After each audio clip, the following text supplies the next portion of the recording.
minha vida, minha alegria, és minha força pra prevalecer. Posso viver o que canto, mostrando ao mundo que te adoro, meu Rei.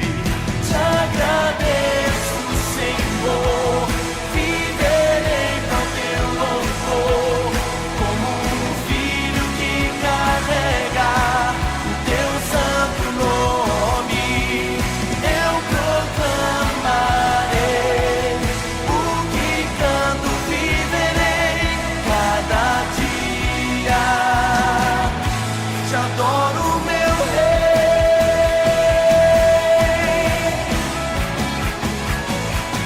És minha vida, minha alegria, és só tu és pra prevalecer.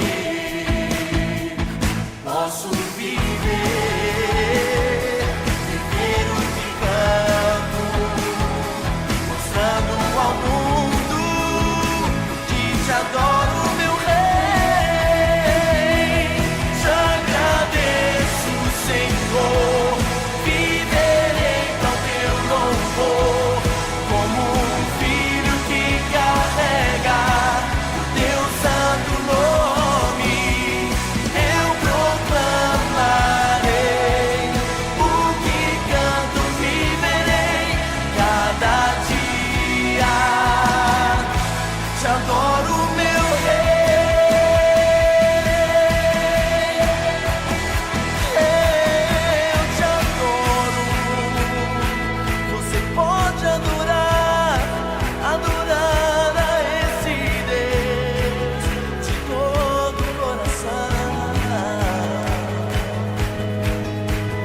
Todo o meu coração, com toda a força que há em mim.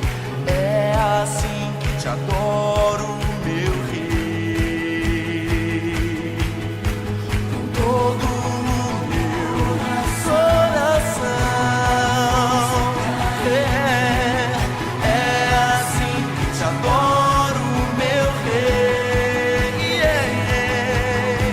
Com todo o meu coração, com toda a força.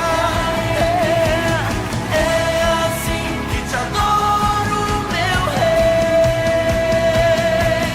Te agradeço, Senhor, pro teu louvor, como um filho que carrega o teu santo nome. Eu proclamarei o que canto, viverei cada dia. Te adoro, meu Rei.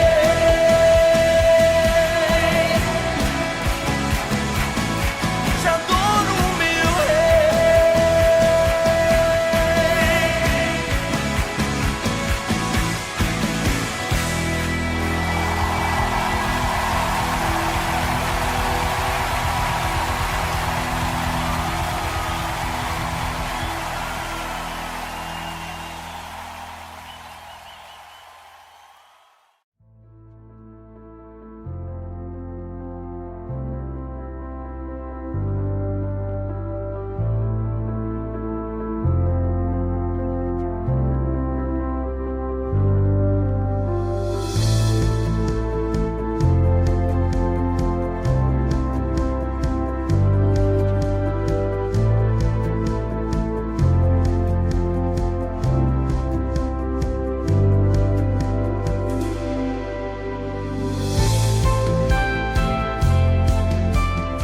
Meus irmãos, bom dia! Escola Dominical Online, começando então na hora certa, no tempo certo e falando da melhor notícia que você pode ter hoje. Sabia que tem boa notícia para você? E a melhor notícia é essa, que a mensagem e a missão da igreja é Jesus Cristo.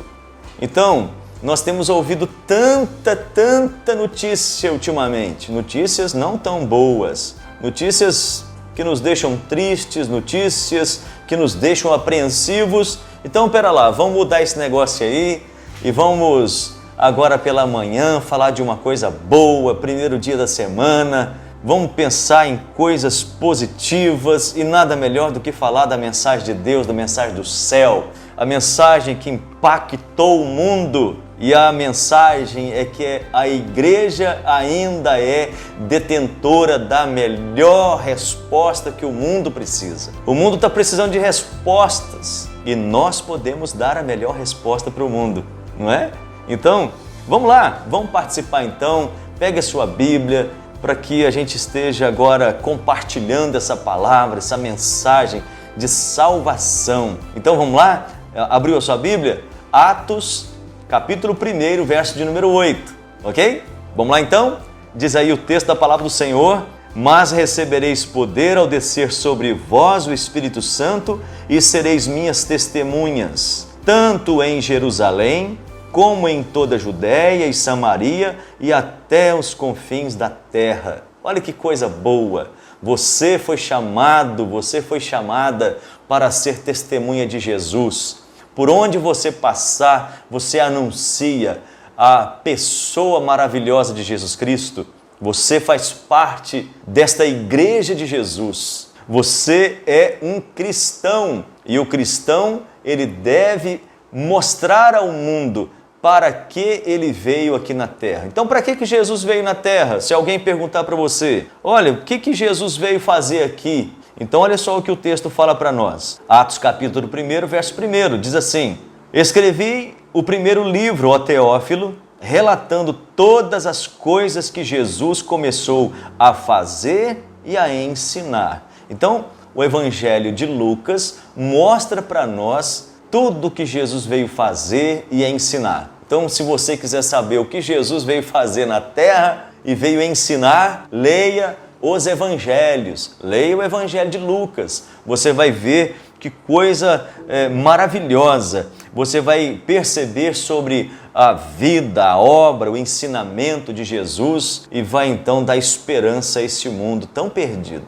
Então vamos lá, a primeira lição que nós temos na comunicação do Evangelho, na mensagem de Atos dos Apóstolos, é a comunicação dessa doutrina chamada encarnação. Então, a primeira doutrina aqui é saber para que Jesus veio. Então significa que aquilo que aconteceu lá no passado, lá no início, é exatamente a vinda de Jesus. Jesus veio, isso se chama encarnação. Antes era o Verbo, agora o Verbo se tornou carne e habitou entre nós, cheio de graça e de verdade. E agora, esse Jesus que está no meio de nós, ele comunica a mensagem do reino. Ele veio proclamar o arrependimento, ele veio falar do reino dos céus. E exatamente sobre esse reino dos céus que você então deve falar. O reino da terra é este reino cheio de problemas, este reino cheio de crises, o mundo corrupto,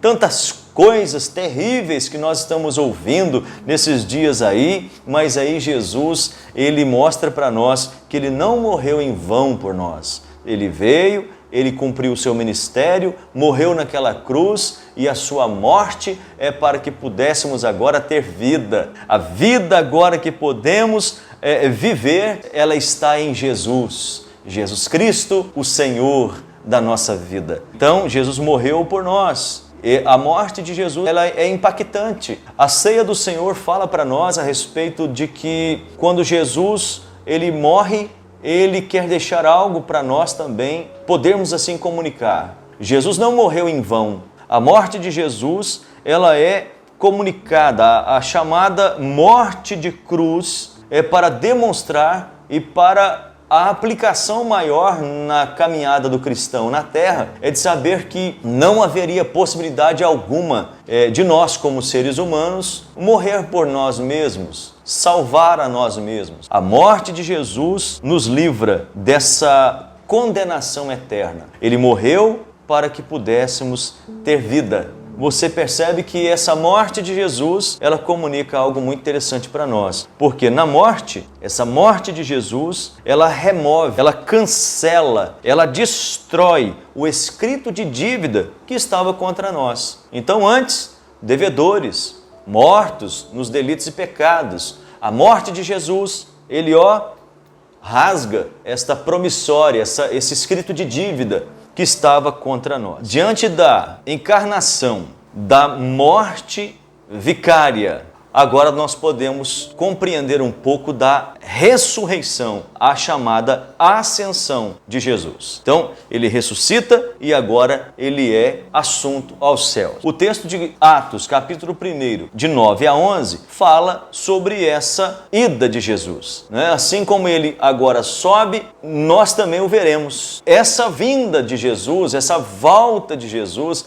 será uma volta diferente, pois ela agora será não como a primeira. A primeira vinda foi o quê? O nascimento dele, a encarnação chamada, a morte, humilhação, o pagamento da dívida do homem, onde o homem não tinha condição de pagar essa dívida. Agora ele sobe ao céu. Ao subir ao céu, ele não nos deixa órfãos. Ele envia o Espírito Santo, o Pai envia agora o Espírito, o Paráclito que é chamado, para poder dar à igreja o dinamis, o poder de testemunhar. Então não seria qualquer atitude, uma atitude simples da igreja, a igreja temerosa, a igreja... Não, agora a igreja teria poder e ela estaria cumprindo aquilo que a palavra então diz, que as portas do inferno jamais prevaleceria contra a igreja. Essa igreja poderosa, essa igreja para frente, essa igreja que conquistaria vidas no nome de Jesus. Isso tudo daria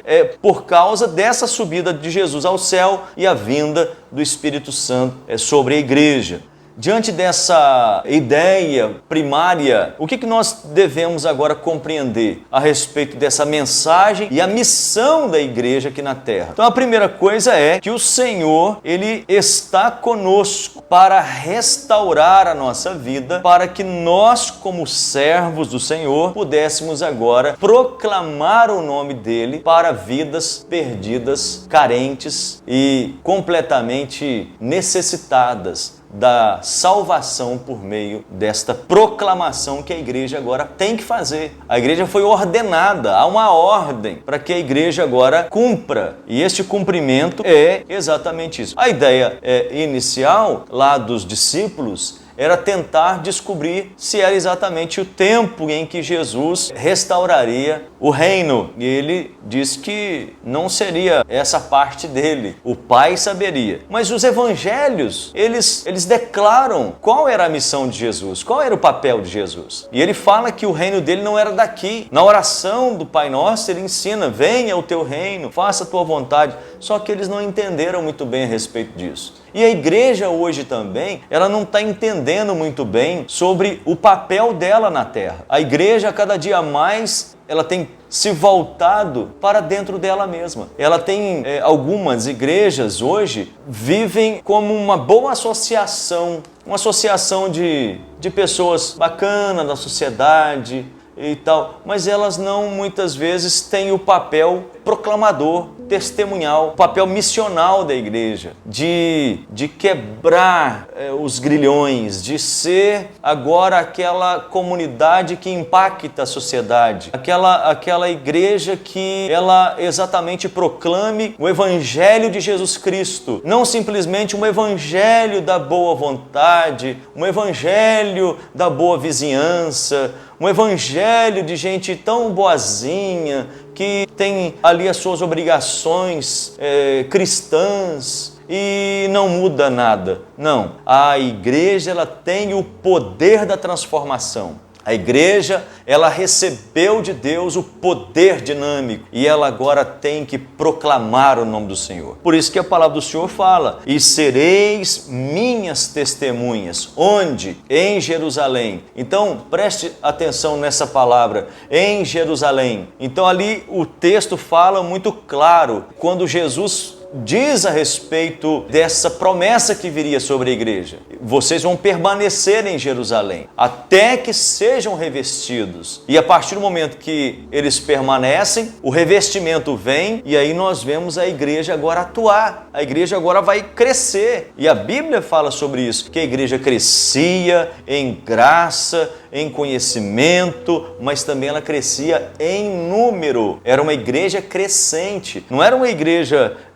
parada, encroada. Era uma igreja dinâmica. E tanto em Jerusalém, agora ela seria também testemunha na Judéia, Samaria e até os confins da terra. Então olha só, o mundo deve ser evangelizado. Por quê? Porque Deus amou este mundo. Quando João, o Evangelho de João, no capítulo 3, verso 16, fala a respeito disso, ele fala da importância da proclamação. Deus ama o mundo, então quem age é Deus. Quem faz a obra é Deus. Por meio de quem? De Jesus. Para salvar quem? Nós, pecadores. Nós que estávamos perecendo, estávamos morrendo. Ou, se pudéssemos aqui tomar a liberdade de falar, estávamos mortos mesmo, como Paulo fala aos Efésios. A igreja, então, agora ela é dotada de poder, de autoridade, para proclamar ao mundo a palavra de salvação. Como o próprio Paulo fala aos romanos, que é importante que a igreja entenda isso. Quando Paulo fala, como que esse povo vai ouvir se não tem ninguém que pregue? Né? Como vão pregar se não forem enviados? Né? Então, a ordem que é dada a nós é para a proclamação do nome de Jesus. Então, a igreja nasce, né, com essa promessa e a partir deste momento agora, Deus dá autoridade a esta igreja para proclamar o nome dele por onde ela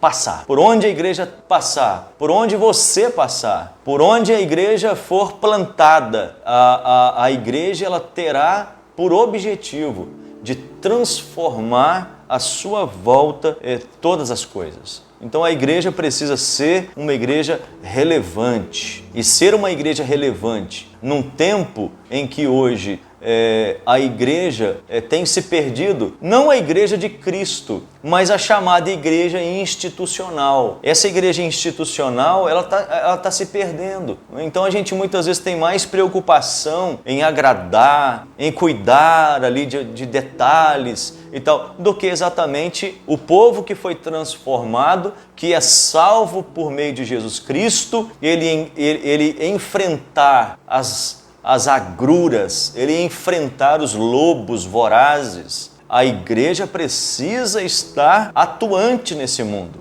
não é? Então a aplicação aqui, eu até vou usar a fala aqui da lição, o Espírito Santo continua executando a tarefa que iniciou no dia de Pentecostes. O convencimento vem do Espírito, pela palavra. Você não tem poder de converter ninguém. Esse poder não tem, a gente não tem como mudar a cabeça de ninguém. Mas a palavra de Deus proclamada por meio de nós, ela pode alcançar o coração, como a palavra mesmo fala. Como ouvirão e como crerão? Porque eles precisam crer. E crer vem como? Vem pelo ouvir. E ouvir o quê? A palavra de Deus. Então, quando eles ouvirão a palavra do Senhor, o Senhor então vai dar aquilo que nós não podemos, que é a transformação por meio do seu Espírito Santo. Portanto, então, pregue e ensine as boas novas de salvação com fidelidade e faça discípulos para Cristo. Foque a sua atenção na missão que Jesus lhe conferiu. Desafie